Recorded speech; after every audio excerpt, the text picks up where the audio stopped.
Hello, everyone. Welcome to another Game Vault podcast stream. I'm your host, Mark. We're back with the News Hour. We're here for December 7th is when this is live. December 8th for those of you on audio and podcasting services. Thank you all for joining me. If you notice, up there, I have changed the color of our Extra Life thing to the two most beautiful colors in the world, orange and black. We exceeded our team goal of $750. We are currently, you can add $60 to that total. So we're at $950 right now. A whole lot of nuggets were eaten yesterday, if you were here live, with a lot of ghost pepper sauce. Today has not been fun, but it was for the kids. So thank you all who donated. Thank you, my friend Mike. As you can see, he down here. Is one of our new followers, Nugget Time with Mike, or Nugget Time Mike. So thank you. Yeah, very successful. So that means, I'm not going to switch to the goal thing, but that means 3 of our things have been hit, and we're pretty damn close to the 4th one. So Jen will do the Lady D cosplay stream with contacts now. I got to notify her. I think she might have figured out that happened. I will do Expedition 33 cosplay next Saturday. And I will eat. Here's the thing. I got to find a baguette or get time to go get a baguette. A proper baguette. So if it's not next Saturday, it'll be Saturday after. We'll do that. Yeah, so what I'm going to do is do the Expedition 33 cosplay, which is basically the mime baguette outfit if you played Clair Obscur. But instead of getting a giant like a chicken nugget and just dunking it in ghost pepper sauce, I am going to buy a baguette and eat, I would say, as much of the baguette as I can, dunking it in ghost pepper sauce. We might get a quarter of it, might get a third, might get half, who knows. But that is what I do when we break goals.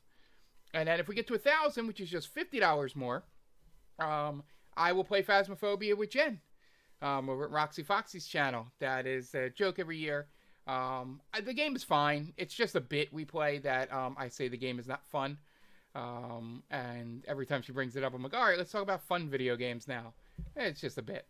But every year we make it a goal that if we break some mark along the way, I will play a night of Phasmophobia with Jen. We are $50 away from that. We are $550 away from me setting a time to stream with Kitty Ashcat, the podcast's favorite niece. She plays Marvel Rivals, Rainbow Six Siege, so fun games to watch me stream. So just be on the lookout for that. And then 2000, which I don't think we'll get to, but you guys can surprise me. I will play Red Dead Redemption 2 on stream from the point I rage quit at forward. So, we will do that. But it was a successful night. I had a lot of fun on Saturday. We played some video games. I started the night playing 2 Point Hospital, which was sponsored by Hope Heads. The fan group for those of us that enjoy the CBS medical drama, Chicago Hope. And for those of you wondering how many members are in it, let's just say it's a pretty exclusive club. So pretty exclusive club for the Hope Heads out there. So I played some Theme Hospital, had some fun with that. That game's still hilarious. I don't know if I'm pretty good at streaming it, but we just sat there and watched me suffer through the Ghost Pepper stuff. That was mainly the highlight of the first part of yesterday.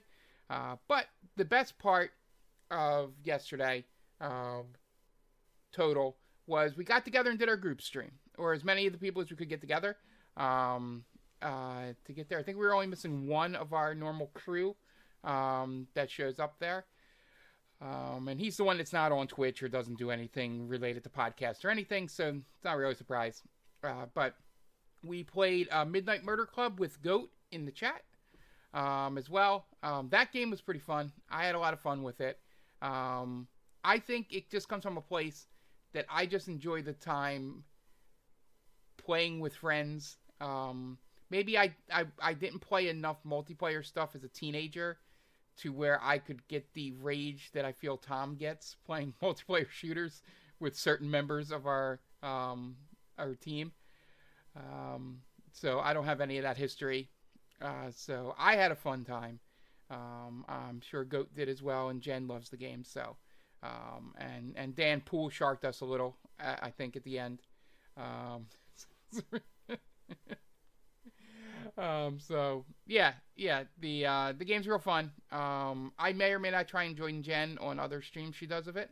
So you can hop on over to Roxy Foxy. That's ROXI_FOXII. To where play some games over there of Midnight Murder Club. So we got done that. Then we played Jackbox. So I always try to play the new pack every year we do this. This year we went 50-50 on the new pack. Dominate didn't hit as hard as I thought it would. I think we might have all been tired and didn't have much creativity left to do that, and we weren't as well versed in it as we are with Quiplash and Fibbage. So that was a little dull, but we got certain points. And if you watch the video, I say at some point, or maybe I said it to them off stream, but there's one choice that said Chicago, and I didn't remember typing Chicago, and then I remembered that I was going to type Chicago Hope as things I like and see if you guys could come up with a joke. And for some reason, the Hope did not carry over. So I was confused when Chicago popped up. So Dominate was like iffy. I think if we play more of it and get used to the way it plays, I'm sure the first couple Quiplashes and stuff weren't successful. We would have a better time with it. But I think the highlight outside of our normal Quiplash stuff that we did was Hearsay, which is the sound game. That is my favorite game on the new pack. I don't know how you would do it. It's a game that I don't know how you can play in person. I think it's a stream only game, but it works great. We found out because of Jen and Dan being in the same room that sometimes things can bleed over. So I don't know how you would do it if you're in a room full of your friends playing that game. There were a couple other games on there. Cookie House. It's basically you design cookies for people to come in. The people that come in have pretty good dialogue and are pretty funny, and the prompts are pretty good. But, drawing games are something we do not do for Extra Life things. So we didn't do that. And there's a thing called Suspectives, which is basically like a detective game where you answer a bunch of questions up front. One of you is the killer, we'll say, but they call it something else, and the rest of you are innocent, and you got to find out which one among you is the killer. Not so much Among Us where he goes around killing people, but just sort of a, there are games like it. I guess the closest I can think of off the top of my head is the Cards Against Humanity people who, when they made Secret Hitler, and you have to find out who's Hitler in your group. And just in general, that game's fun. We could have fun with that game, but after just feeling how you guys were last night, I was like, this is better if we do this at the top of a stream at like 8 p.m. When we're at the top of our, improving, ad-libbing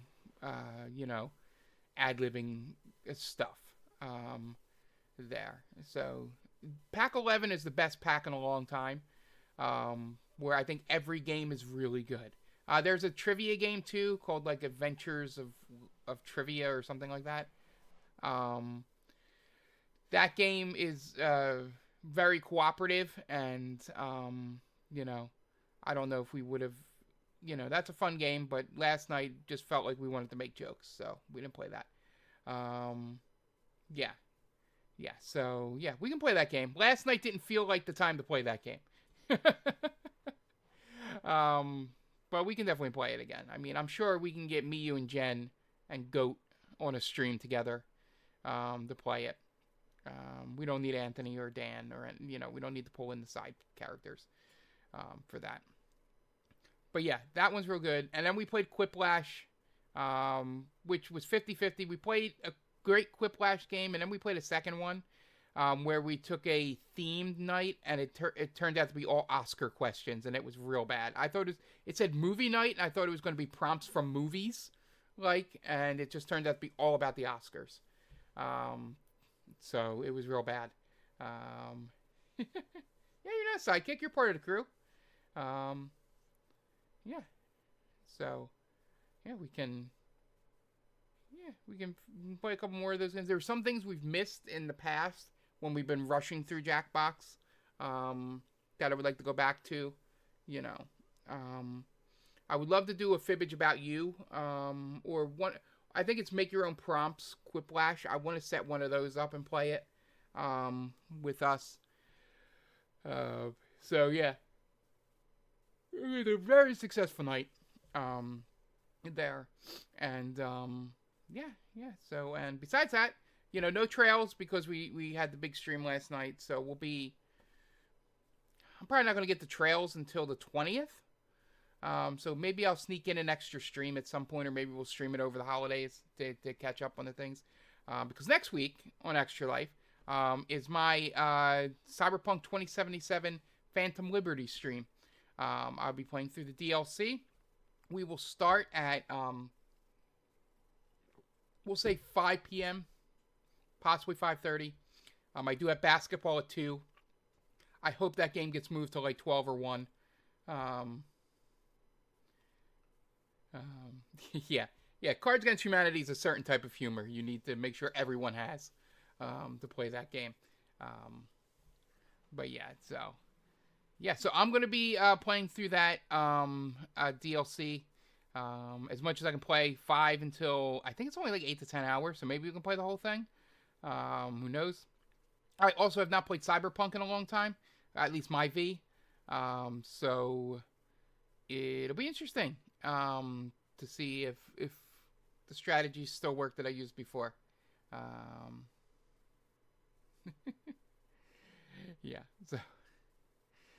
So that'll be next week. And then the 20th, I know the 27th, if I do anything because of Christmas, there's a chance I might do. I wanted to do like a shuffler, that's just game shows, and it just shuffles me between a whole bunch of game shows, and we got to try and keep track of it. Go through it. Might do that on the 27th. That'd be fun. And then we can on the 31st I got to think of a theme for that. I don't think the game show thing will work for that. Maybe it will. I'll discuss it with everybody involved, because maybe Jen, if they're available, can jump in for a few hours, and do a final push on her side, and all that. But yeah, that's what we got coming up here. Trying to do some special stuff. Hopefully I'm done Trails soon, so we can move on to a new game. And almost through Mega Man 4. Mega Man 4 has 2 castles. Your Dr. Paddock or something. I forget the name of the Fake Me Out Wily in 4. So you play through his castle first, and then you do Wily's castle. So it's like 8 more Robot Master bosses, and then the boss rush before Wily. So we have a lot to go there. Yeah. And what else have I been playing? Oh, I played a whole bunch of as I mentioned last week, I watched a whole lot of Stranger Things.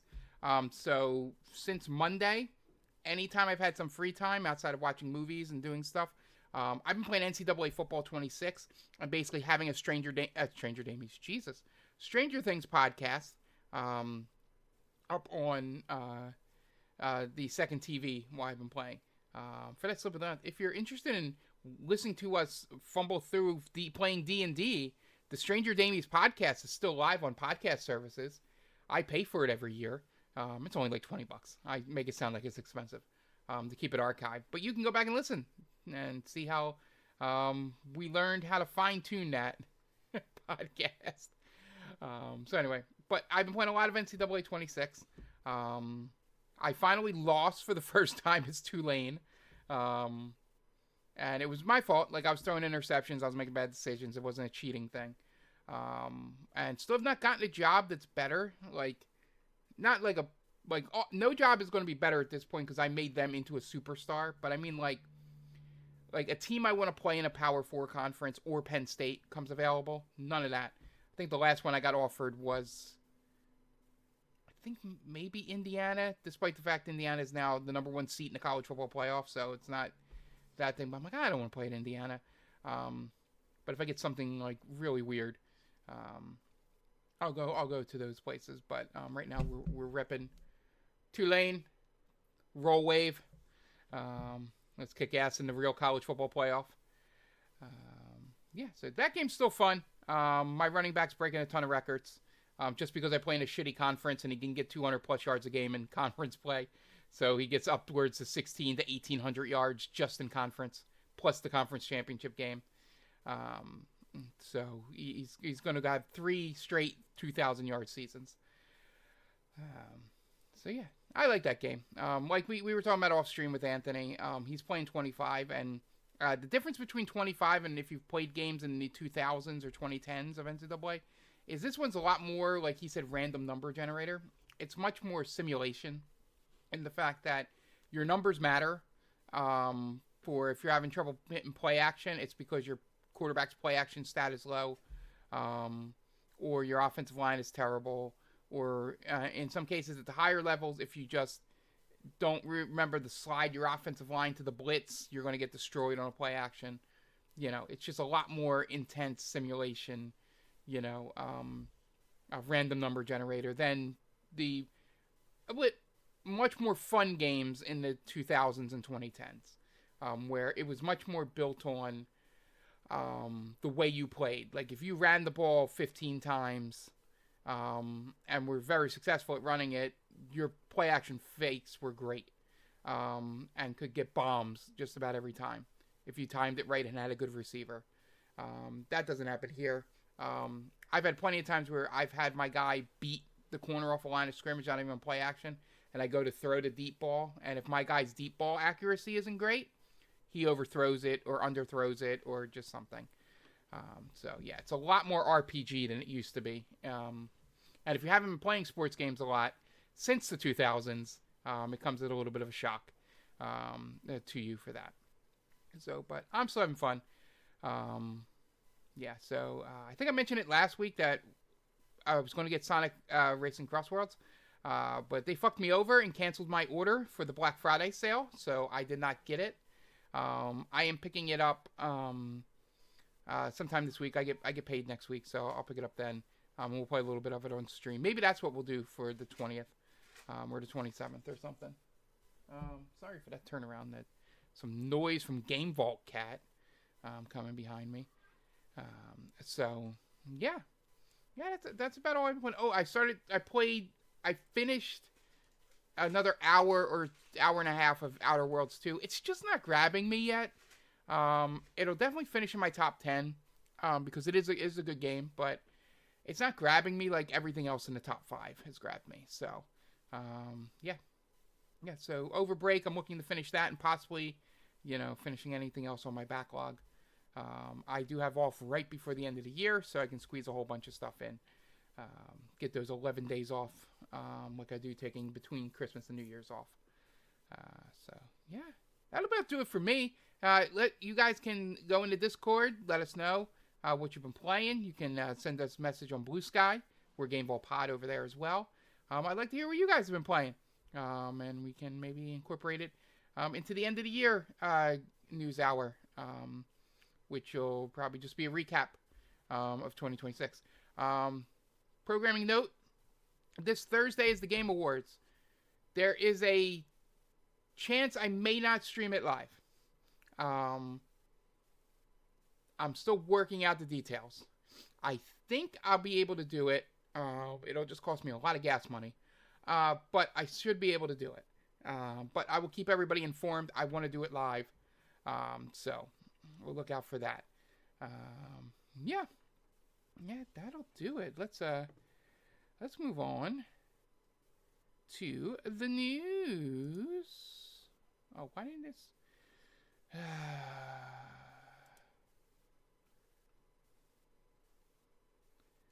Come on. I think you guys are seeing it, but I can't get back to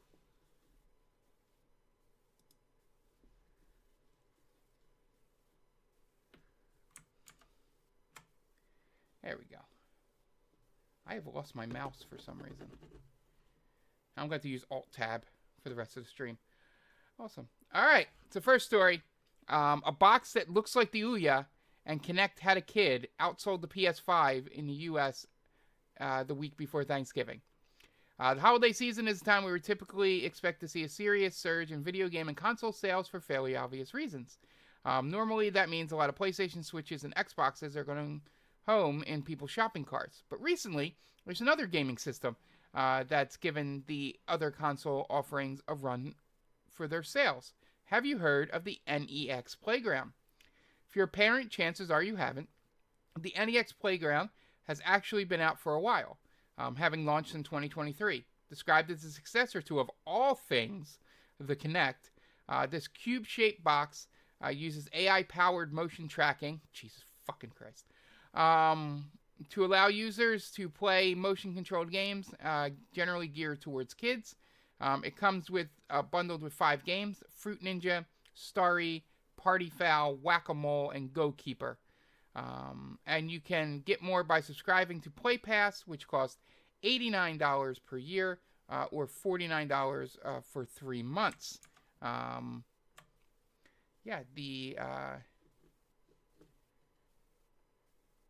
This game is, let's see if we can get the sales down here.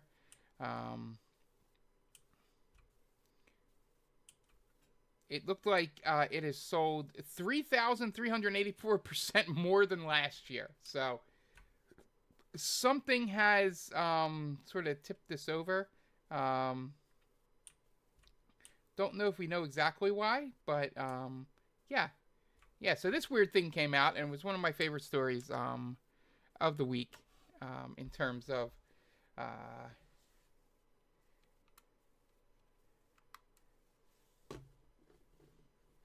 gaming. Why is this is now just going to be annoying?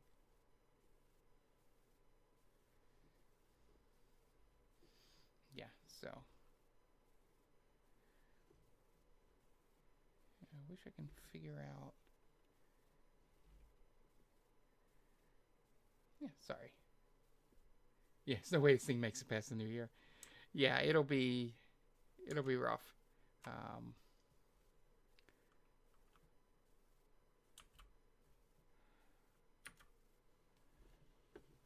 I don't know why this is. So how do you?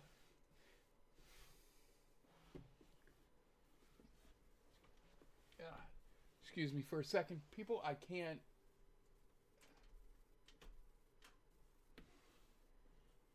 There we go. My apologies to the audio listeners. For some reason, I lost the pointer on my mouse, and you literally can. I don't know how to switch stories with just the keyboard. So next up, Clair Obscur Expedition 33 wasn't just an enormous sales. I gotta change from IGN. Enormous sales success. It was also the biggest new third-party launch on Xbox Game Pass in 2025, despite launching 2 days after The Elder Scrolls IV Oblivion Remastered.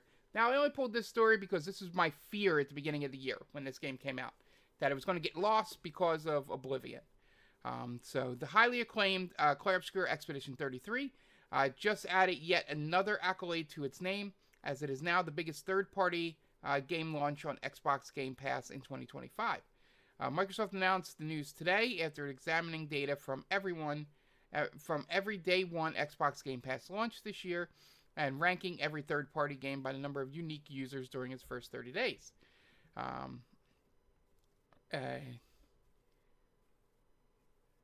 It's a hugely impressive achievement for Clair Obscur Expedition 33, the debut game from French studio Sandfall Interactive, for different reasons. Firstly, the game arrived just 2 days after The Elder Scrolls IV Oblivion Remastered, which also launched via Game Pass. And secondly, because we already know that Clair Obscur went on to sell very well too. 5 million copies in 5 months. Something its launch via Game Pass does not seem to have dented. I had purchased it for PlayStation. Because that was when the BDS boycott first started happening. Yeah, good on them. This game, like I said, it's it has an issue. I'm going to scroll up because this is not just sitting in the middle of the story for the video people. Um, there is this ran into the thing where it's a great game. It should win Game of the Year. It'll probably win Game of the Year, but it came out so early in the year that it got so it got hyped, not overhyped, but so much hype behind it that when people are going back and playing it now, and it's not the greatest game of all time, they don't understand why it should win Game of the Year over something that just recently came out, because recency bias and all. It is fun watching, and then watching people that never play RPGs play it and go, I don't think this game's trash. And it's just like, you know, it's a crazy thing, especially how successful this game was right off the bat and how much critical acclaim it's getting. It's starting to have the opposite of what I like to call the prequel effect from Star Wars, where everybody hated the prequels right out of the bat, and now people are trying to go, no, they weren't that bad. You know, yeah. Go, you're one of the few that have expressed that. Yeah, but you know, it's like this is the opposite now, where everybody that first started playing it and all the people absolutely loved it, adored it, and now the second wave's coming in. They're going, oh, I don't know about this game. It's not like our creators Game of the Year, and it's just I'm venting a little bit on that stuff. Like, I don't care. Of the games nominated for Game of the Year, I like 4 of them because I didn't play Donkey Kong, and there's a 6th one on there that I haven't played. Kingdom Come Deliverance. But the other ones I thoroughly enjoyed. So, yeah.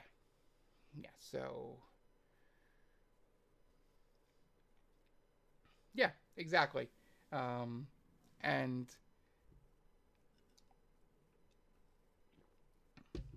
yeah, that's just my venting on the discourse, which is probably not many people, in terms of that stuff. So, but anyway, I just put this on here just because if you go back and listen to past episodes, you'd be crazy to do it.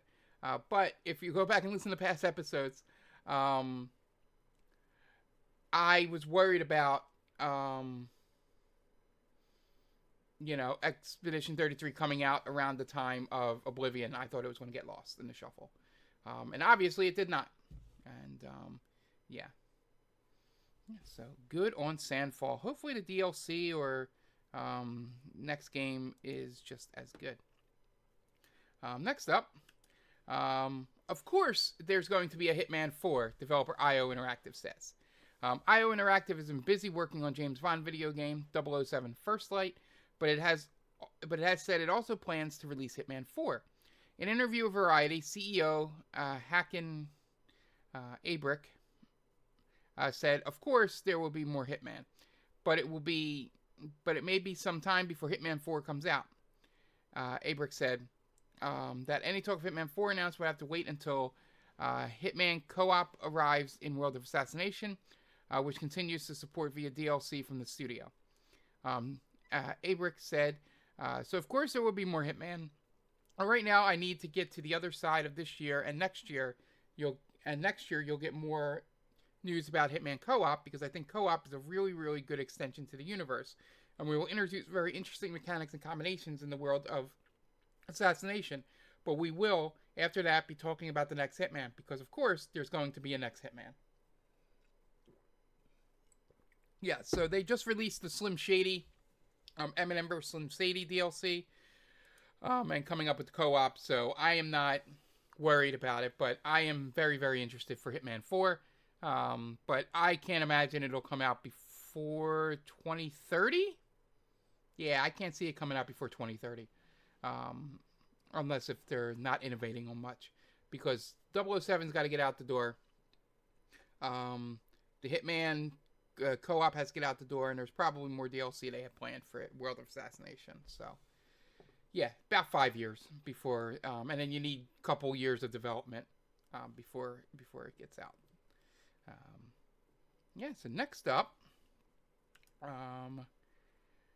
you shouldn't ask that. Hori was asked about Chrono Trigger remake, and he didn't deny it, reigniting hope in Japan. Rumors and hopes regarding a Chrono Trigger remake have been raised again over the past week, driven by recent comments from Dragon Quest creator Yuji, I think it's Yuji, sorry, Yuji Horii, which, Night Duck's gonna kill me, which do not deny nor confirm the existence of such a project. This year marks the 30th anniversary of Chrono Trigger. As a result, Square Enix has launched various projects to celebrate the classic RPG.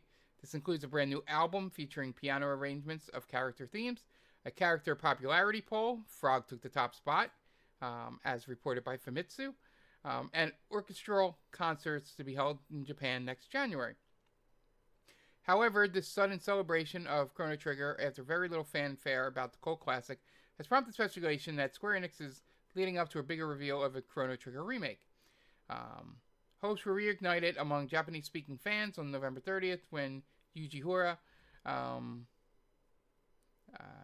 was directly asked in a discussion program on YouTube if all recent Chrono Trigger 30th anniversary projects and events are hinting that a remake is on the works.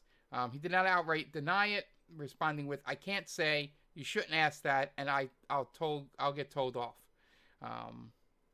So you know, if you are looking for a Chrono Trigger remake,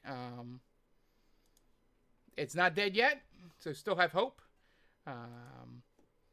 But yeah, I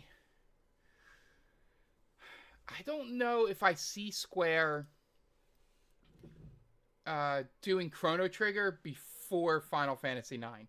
Just knowing who's in charge at Square, I can't see them not doing Final Fantasy IX before Chrono Trigger.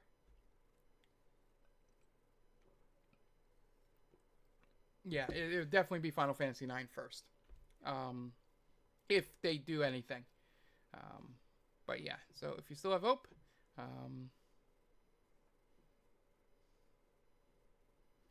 yeah, if Toriyama was alive, maybe. But yeah, this is not on even the front burner for anything. All right, next up, Mario Kart World Update 1.0 tweaks track layouts, adds custom item rules, and now lets you see what music you're playing. So basically, I'm not going to read deep into this one. This is just for anybody out there that does have Mario Kart World. You do get an update now, and you can expect that if you haven't downloaded it already. But yeah, it's cool to see them still staying engaged with this. I think this is going to be like Mario Kart 8. I think this is going to last the entire Switch too. I don't think they're going to come out with another Mario Kart. I know that's going out on the thickest of branches on that. But it's good to see that they're listening to some feedback and tracking and tweaking some stuff. So if you have Mario Kart World, make sure you do download this update. Next up, CD Projekt Red still plans to launch all 3 games in the new series-fronted The Witcher trilogy within a 6-year period, which is insane for CJ Projekt. CJ Projekt is sticking to its ambitious plan to release all 3 video games in a new series-fronted The Witcher trilogy within a 6-year period. Speaking during a recent financial call, joint CEO Mikhail Nowakowski said that future The Witcher video games should be delivered in a shorter period of time. That's because CJ Projekt has switched to Unreal Engine 5 for the full production of not only The Witcher 4, but The Witcher 5 and 6. Nowakowski said, "We've been using UE5 for The Witcher 4 for almost 4 years now, and we're very happy with what we've achieved. I think you could have seen some of that with your own eyes with our tech demo reveal at Unreal Fest a couple of months ago, and we're very happy with the results of that as well. We've already said that, but I'm happy to say it again, and we're happy with how the engine is evolving through the Epic team's efforts, and how we are learning to make it work within a huge open world game as TW4 is meant to be. In a way, yes, I do believe that further games should be delivered in a shorter period of time. As we've had stated before, our plan is still to launch the whole trilogy within a 6-year period. So yes, that would mean we would plan on having sort of developing time between TW4 and TW5, between TW5 and TW6, and so on. This is a hugely ambitious plan that comes across as all the more surprising given The Witcher 3 Wild Hunt was originally released on May 19th, 2015. So before we shifted to the bad timeline is when Witcher 3 Wild Hunt came out. That was 4 years after The Witcher 2 Assassin of Kings. So yeah, it's kind of crazy to think that they're going to release those games in a much more shorter period of time, but I'm all for it. Those games are fantastic, and the time between them, it's going on 10 years plus between 3 and 4. Development can't be that long. But I guess when you change a whole new engine, it probably needs to start from the ground up. Yeah, so if you're looking to play a lot of Witcher, and I know Roxy Foxy would be looking to play a lot of Witcher, you're going to get 3 games pretty quickly if CJ Projekt has its way. Next up, Resident Evil Requiem. Gameplay snippet shows fresh area that sure looks a lot like Resident Evil 1. New gameplay footage of Resident Evil Requiem has teased a glimpse at a fresh area in the game filled with classic zombies, and it all looks very Resident Evil 1. The snippet comes from a special Resident Evil program that aired recently on Japanese TV, shared online by longtime Capcom leaker Dusk Golem. It's a good name. Within the footage, we can see Requiem's lead character, Grace Ashcroft, approaching a staircase in a dimly lit mansion and taking aim at a shuffling zombie. Ashcroft's shots miss, and the zombie lunges forward to grab the character. It looks like the undead enemy manages to gnaw on her arm before she eventually fights it off, only to find another zombie waiting for her down the corridor. It's only a short clip, but fans are celebrating the classic Resident Evil vibes it gives off, and the setting for this gameplay segment, which looks straight out of the Spencer Mansion. It's definitely not, but still. Another classic element expected to appear in Resident Evil Requiem is a certain fan favorite, Leon S. Kennedy, rookie police officer for the Raccoon Police Department, who has been named in rumors as a second playable character. So I'm kind of excited for Requiem. A lot more than I was for like Village and all that. If they're doing a lot of like a good old nostalgia Raccoon City stuff, I am all for it here. So hopefully this game does live up to the hype with that. So, and next up, that is the wrong thing. Next up, Stranger Things Season 5 has a Nintendo blunder only hardcore retro video game fans will notice. This is a spoiler for Stranger Things. So if you are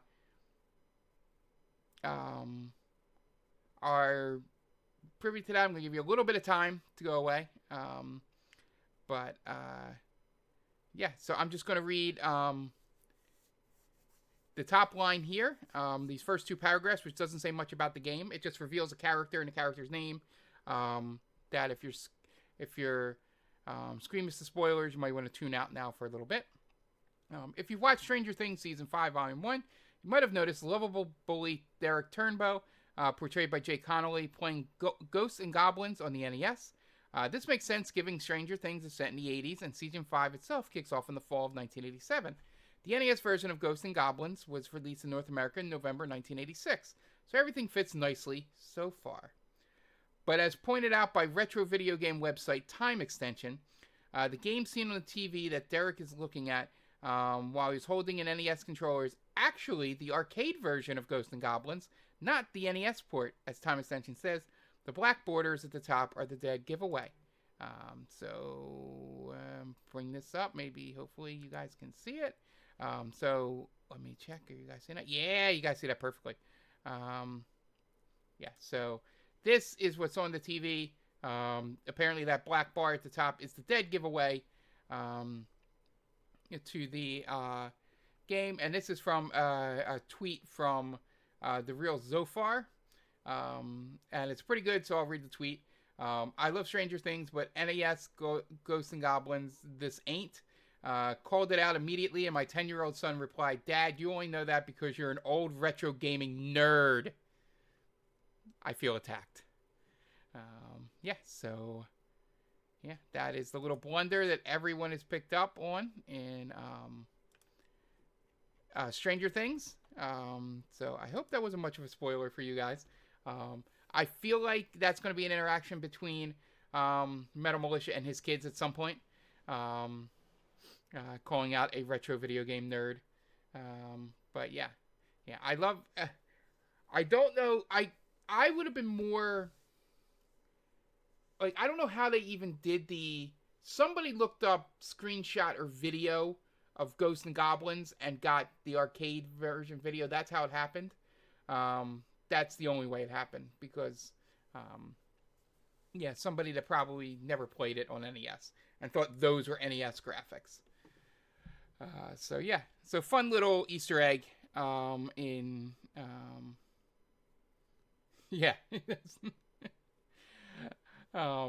But yeah, so that was the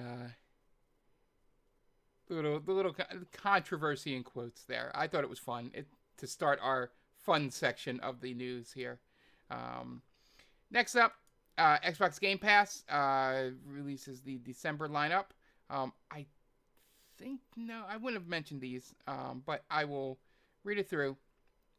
So the Game Pass December 2025 lineup, Monster Train 2, that is now with Game Pass Premium.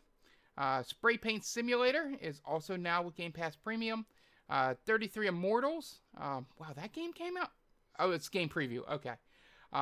Is now with Game Pass Premium. Indiana Jones and the Great Circle is now with Game Pass Premium. Routine is Game Pass Ultimate PC Game Pass. A game about digging a hole. These games I'm reading are ones that are already out. So this last one is the first one that has not been released yet. A game about digging a hole is December 9th for Game Pass Ultimate Premium and PC Game Pass. Death Howl, December 9th, Ultimate and PC Game Pass. Dome Keeper for Game Pass Ultimate, Game Pass, and PC Game Pass, December 9th. Mortal Kombat 1 is December 10th for Game Pass Ultimate, Game Pass Premium, and PC Game Pass. Bratz Rhythm and Style, December 11th for Ultimate Premium and PC Game Pass.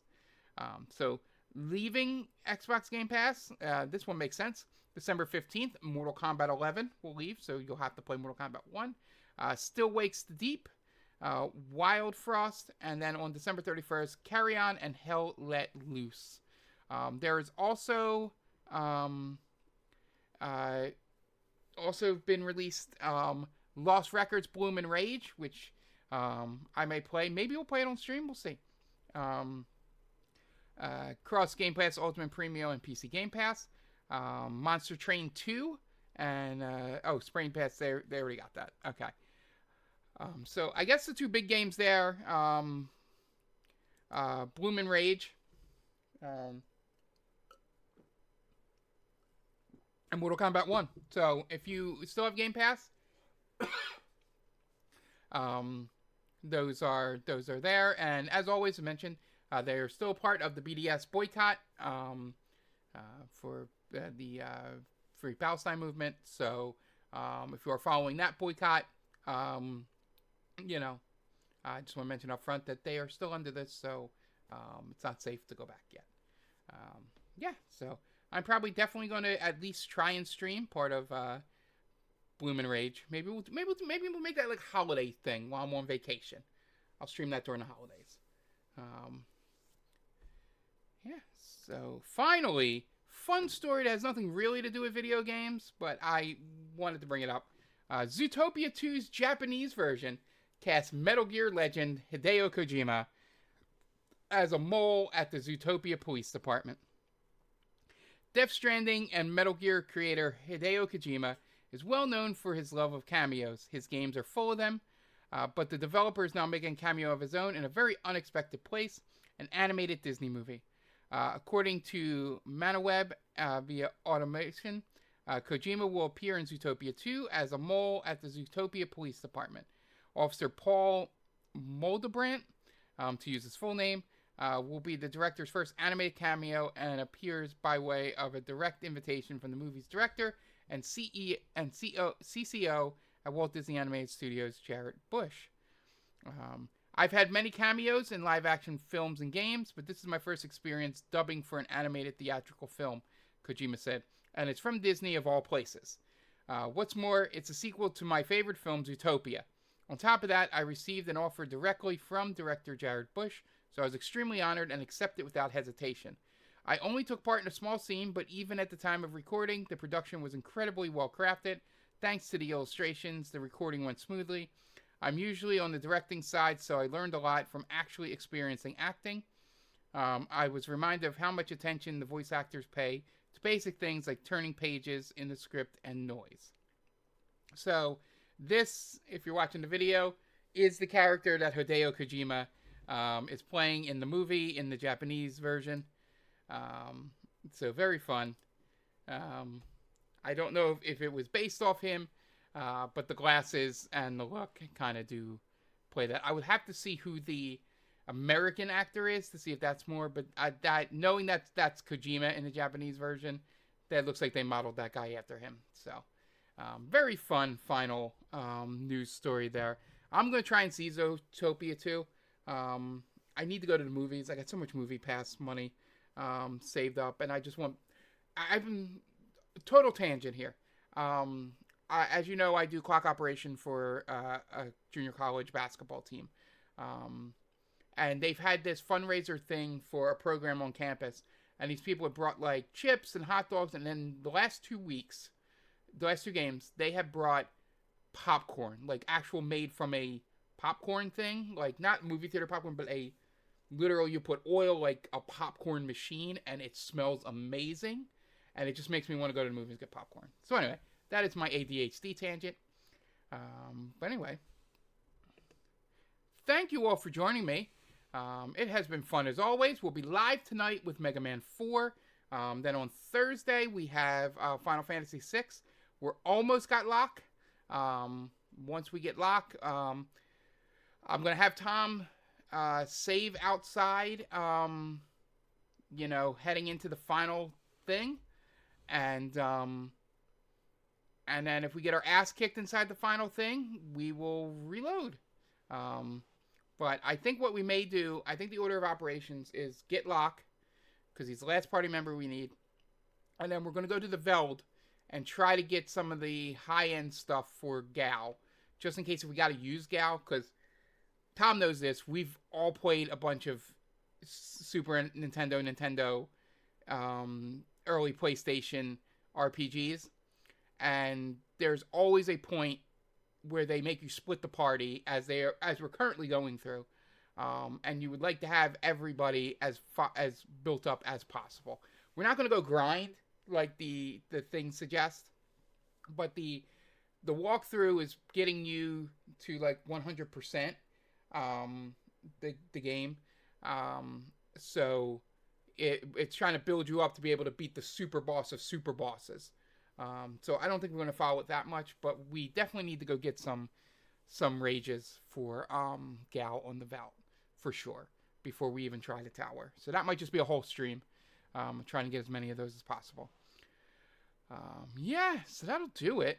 I think Saturday is a Phantom Liberty Chrono Trigger. I may do something on Friday. We'll see. Just since Saturday's going to be all Phantom Liberty, so be on the lookout for that. And so we met our goal. So that means we met a bunch of incentives that will be coming to you, and one of them includes me eating a baguette dipped in ghost pepper sauce. So, or maybe even when we get to 1,000, I'm in talks with Roxy and Batdan about getting even hotter sauce to eat once we cross 1,000. So, God bless my stomach. So thank you guys for joining me. It has been fun as always. Hopefully you guys can donate at any time. It's tinyurl.com/GameVaultPod GVP. as in Game Boy Pod, Extra Life 10, and yeah, we'll hopefully we cross our goals, so I'm happy. Everything is gravy at this point, but if you guys can donate, feel free. Got until December 31st, 2025 to donate, and we do a final blowout on that date as well to maybe reach some goals. So, yeah. Thank you guys again for joining me, and we'll see you next time. Bye!